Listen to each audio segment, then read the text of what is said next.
Jason and Andrew, twin brothers with a knack for mechanics and construction, had just purchased a rural property for next to nothing.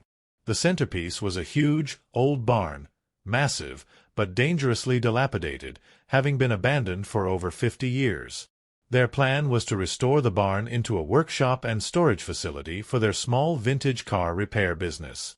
The locals warned them the barn had a history of bootleggers and dark secrets, but the twins were only concerned with the structure's weak roof and rotten timbers. Their first task was clearing out the interior. The barn had a thick dirt floor, covered in decades of dust, decayed straw, and broken farm equipment. While clearing the floor in the central stall area, Andrew's heavy rake struck something unyielding and strangely resonant. It wasn't rock or timber. It was flat, hard, and sounded like concrete. They quickly abandoned their rakes and started digging with shovels. After hours of intense, dusty labor, they exposed a massive, perfectly formed concrete slab resting horizontally beneath the dirt floor, spanning at least 20 feet by 20 feet. This was entirely out of place for a simple storage barn. Following the perimeter of the slab, they discovered a seam. The concrete was interrupted by a large, circular steel hatch, almost 4 feet across, secured by a series of heavy-duty metal clamps and bolted directly into the surrounding concrete. This was no access point for a well. This was a bunker entrance. They spent another day trying to decipher the locking mechanism. The steel hatch was unmarked, save for a small, faded warning symbol that looked vaguely familiar, like an obsolete military or industrial hazard sign. The clamps were impossible to remove by hand. They used a large cutting torch to carefully sever the bolts, working slowly to prevent heat from damaging anything inside.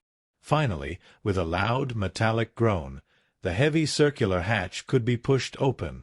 "Hey guys! Quick break, because we need your help to show you the full story of this mysterious barn bunker. We are so close to hitting 1,000 subscribers, and we need to smash that goal ASAP. If you haven't already, please hit that like button and subscribe. It makes a massive difference. Also, drop a comment below and let us know where in the world you're watching this video from. We love seeing how far our adventures travel. Now, let's get back to the good stuff. The air that rushed out was cold, dry, and surprisingly clean, carrying the distinct, sharp scent of ozone and metal.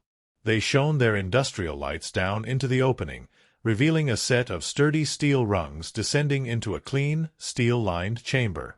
It was a perfectly preserved subterranean bunker. The walls were lined with insulation, and the air was still. This was an expertly engineered hiding spot, designed to protect its contents from the world for decades. They descended cautiously, their hearts pounding with anticipation. The moment their boots hit the concrete floor, they knew they had found something deeply important, and likely illegal. The bunker was a single large room, and its contents were the immediate shock. It wasn't treasure, but technology.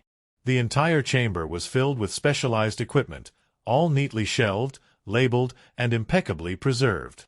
The first object that drew their attention was a large, specialized camera mounted on a tripod, covered by a heavy canvas cloth. When they removed the cloth, they found a unique aerial reconnaissance camera, specifically designed for high-altitude, encrypted surveillance. This was highly restricted military technology. Next to the camera were rows of metallic filing cabinets, sealed shut. They used a portable crowbar to pry the first drawer open.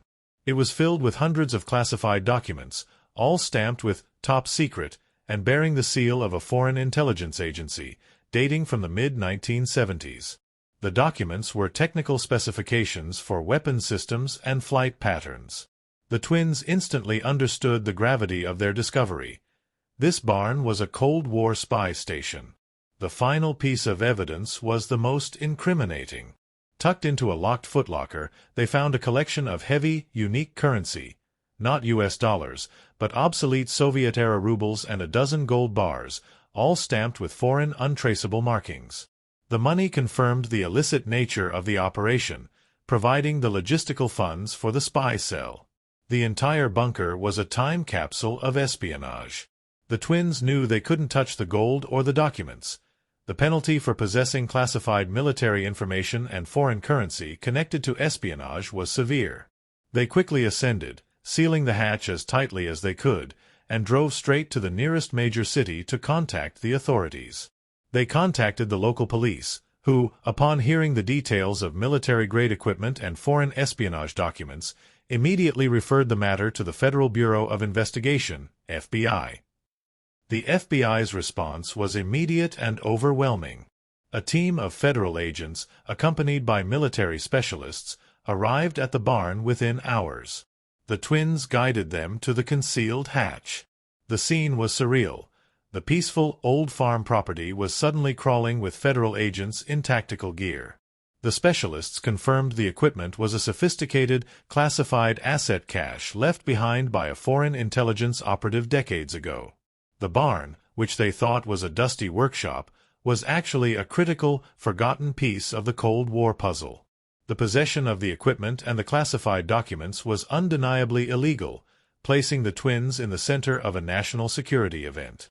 The federal investigation confirmed that the bunker was a long-abandoned surveillance post, likely used by a sleeper agent who vanished without time to secure or destroy the evidence.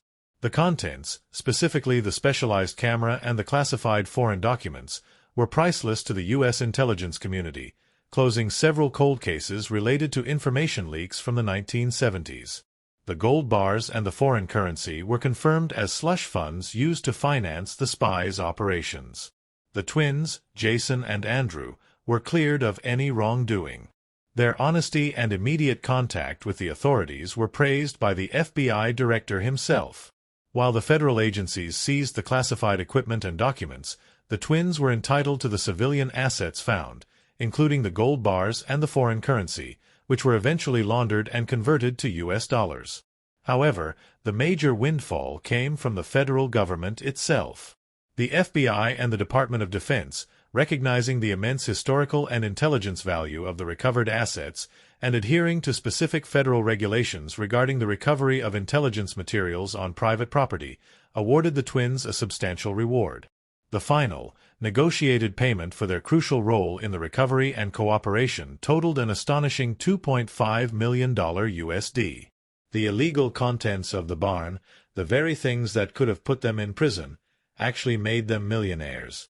They went from restoring old cars to financing a completely new life. They used the funds to demolish the old, dangerous barn, but they preserved the concrete bunker entrance, sealing it permanently and transforming the area into a secured, historical monument with a subtle marker dedicated to the secret history of the Cold War. They realized that their risky investment in a dilapidated property had uncovered a secret that was not just valuable, but nationally significant. Thanks for watching our incredible journey.